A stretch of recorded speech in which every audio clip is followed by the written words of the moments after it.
Vladimir Putin को Ukraine पर युद्ध शुरू करने का पछतावा जरूर होगा, पर तब तक देर हो जाएगी। फाइनेंशियल टाइम्स का दावा है कि ये वही शब्द थे जो शी जिनपिंग ने डोनाल्ड ट्रंप से कहे थे। प्रकाशन के अनुसार सूत्रों ने बताया कि बीजिंग में अमेरिकी राष्ट्रपति डोनाल्ड ट्रंप से बातचीत में चीन के नेता शी जिनपिंग ने कहा कि व्लादिमीर पुतिन यूक्रेन पर हमले के फैसले पर पछता सकते हैं। सूत्रों के अनुसार चीनी नेता ने यह बयान रूस यूक्रेन युद्ध पर चर्चा के दौरान दिया।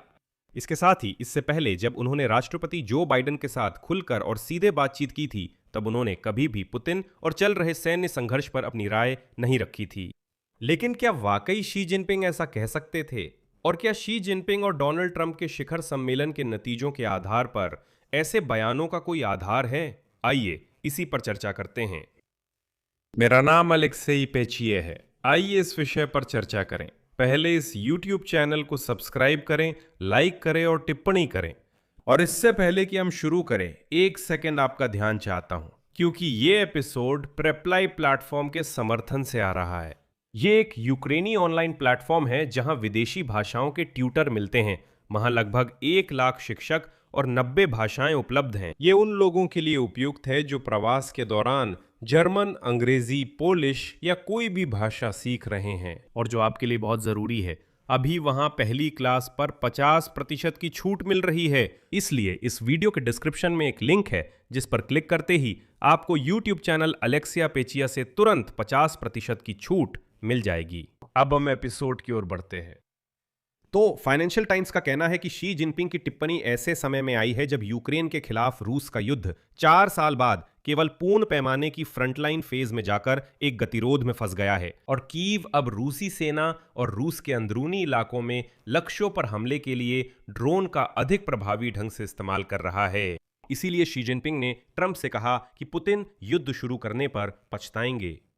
ट्रंप प्रशासन ने आखिरकार ट्रंप और शी के बीजिंग शिखर सम्मेलन पर रिपोर्ट प्रकाशित की, लेकिन उसमें यह उल्लेख नहीं था कि दोनों देशों के नेताओं ने रूस यूक्रेन युद्ध पर कोई चर्चा की थी।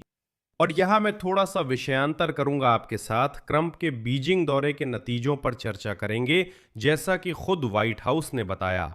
व्हाइट हाउस वेबसाइट के अनुसार नेताओं ने सहमति जताई कि अमेरिका और चीन को न्याय व पारस्परिकता के आधार पर रणनीतिक स्थिरता के लिए संबंध बनाने चाहिए।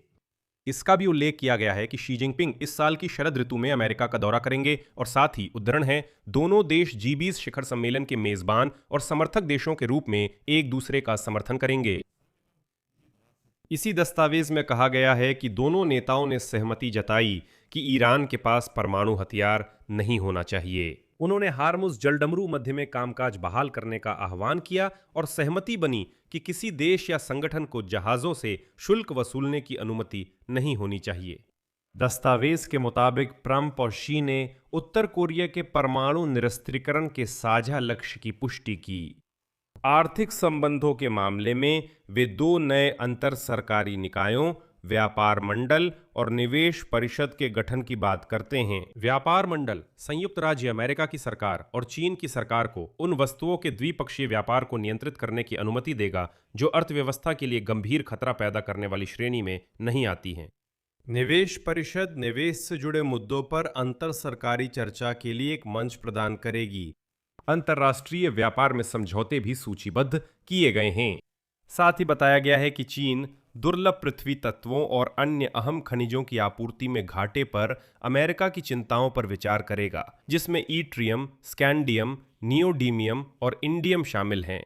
इसके अलावा व्हाइट हाउस ने याद दिलाया कि चीन ने मंजूरी दी है, ये एक दिलचस्प बात है। चीन ने चीनी एयरलाइनों के लिए 2022 अमेरिकी बोइंग विमानों की प्रारंभिक खरीद को मंजूरी दी है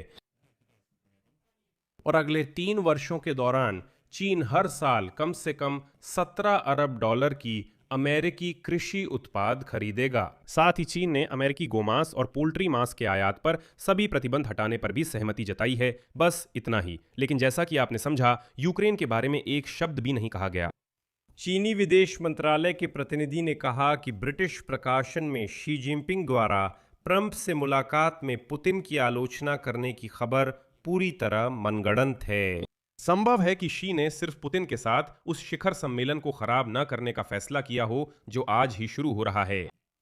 फिर भी ऐसे संकेत हैं कि पुतिन का युद्ध योजना के मुताबिक नहीं चल रहा है और शी जिनपिंग के पास यह कहने के कारण थे कि पुतिन को सच में अभी और पछताना पड़ेगा। मैं ऐसा क्यों कह रहा हूं? पुतिन ने फरवरी 2022 में यूक्रेन पर पूर्ण पैमाने पर आक्रमण चीन यात्रा के 3 हफ्ते बाद किया, जहां उन्होंने शी जिनपिंग के साथ असीमित साझेदारी घोषित की थी। पहले भी अमेरिका ने चीन पर रूस को दोहरे उपयोग की वस्तुएं भेजने का आरोप लगाया था, जो मॉस्को को कीव के खिलाफ सैन्य कार्रवाई में मदद करती हैं। बीजिंग ने मॉस्को का समर्थन करने से हमेशा इनकार किया है और आज रूसी संघ की स्टेट ड्यूमा में अचानक सार्वजनिक रूप से यह बात कही गई कि रूस को यूक्रेन में युद्ध का जल्द से जल्द अंत करना चाहिए, क्योंकि रूस की अर्थव्यवस्था लंबे समय तक जारी रहने वाले विशेष सैन्य अभियान को सहन नहीं कर पाएगी। военной операции. ऐसा बयान रूसी कम्युनिस्ट पार्टी के ड्यूमा सांसद रिनात सुलेमानोव ने दिया। और आप मुझे माफ कीजिए, लेकिन आगे उनकी उद्धरण है, आधिकारिक तौर पर संघीय बजट का 40% रक्षा और सुरक्षा पर खर्च होता है। ऐसे में हम विकास, निवेश और पूंजी निवेश की बात कैसे कर सकते हैं? ना तो टैंक और ना ही गोले उपभोक्ता मूल्य रखते हैं। अर्थव्यवस्था इन्हें बनाती है, लेकिन जनता इन्हें उपभोग नहीं कर सकती। ये पूरी तरह से खर्च ही हैं।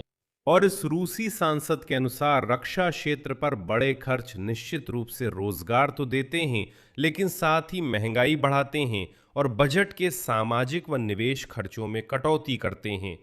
साथ ही इस सांसद ने यह भी जोर दिया कि युद्ध खत्म होने के बाद भी कब्जे वाले इलाकों के पुनर्निर्माण और मोर्चे से लौटने वालों के समर्थन व पुनर्वास के लिए भारी खर्च की जरूरत होगी। तो इन जंगली रूसी वान्यक वगैरह को शायद इन्हें बस खारिज कर दिया जाएगा। आखिरकार ये रूस है। फिर भी यह समझना जरूरी है कि फाइनेंशियल टाइम्स का दावा कि शी जिनपिंग ने कथित तौर पर ट्रंप से कहा कि पुतिन को पछताना पड़ेगा थोड़ा अजीब लगता है। यह टेलीफोन गेम जैसी गड़बड़ी 2 बार हो सकती है। पहले अमेरिकियों ने या तो सही नहीं समझा या चीनी भाषा का गलत अनुवाद किया। ऐसा क्यों? हम जानते हैं कि ट्रंप का अनुवादकों के प्रति रवैया कैसा है। उनके विशेष दूत स्टीवन विटकोव रूस यूक्रेन युद्ध पर पुतिन से मिलने गए थे और वहां रूसी गवार अनुवादक की सेवाएं ली थीं। देखिए, ये शी जिनपिंग की बात नहीं, बल्कि ट्रंप प्रशासन का आकलन है, जिसे सूत्रों ने दोहराया। हम जानते हैं ट्रंप प्रशासन कैसे आकलन पेश करता है। देखिए, ट्रंप के बारे में याद दिला दूं, रूस यूक्रेन युद्ध समाप्ति की बातचीत लगभग शांति तक कई बार पहुंची थी। 500 ईरान के खिलाफ युद्ध को भी वो करीब 15 बार खत्म कर चुके हैं। 15 बार। ईरान के साथ वे शायद करीब 30 बार परमाणु समझौता कर चुके हैं, इसलिए इसे संदेह से देखना चाहिए। असलियत में अगर शी जिनपिंग सच में चाहेंगे कि व्लादिमीर पुतिन को पछतावा हो, तो वो कुछ ऐसा करेंगे कि पुतिन को सच में पछताना पड़ेगा। अभी शी जिनपिंग पुतिन को टिकाए रखने की पूरी कोशिश कर रहे हैं, क्योंकि शी जिनपिंग के लिए ये फायदेमंद है कि रूस जंगली और आक्रामक बना रहे, जैसा कि वे खुद को कहते हैं, भालू, ये जंगली, अनपढ़, गवार भालू, ताकि रूस इसी रूप में बना रहे, पश्चिम के खिलाफ एक डरावने के रूप में। यहां मैं विराम लगाऊंगा। अपनी राय और निष्कर्ष इस एपिसोड के नीचे कमेंट में लिखें। चैनल को सब्सक्राइब करें, घंटी दबाएं और लाइक करना ना भूलें। अगर आप इस YouTube चैनल के काम को सपोर्ट करना चाहते हैं, तो आप नीचे दिए गए लिंक और विवरण में डोनेट करके ऐसा कर सकते हैं। बस इतना ही। अपना ख्याल रखें। सबको अलविदा।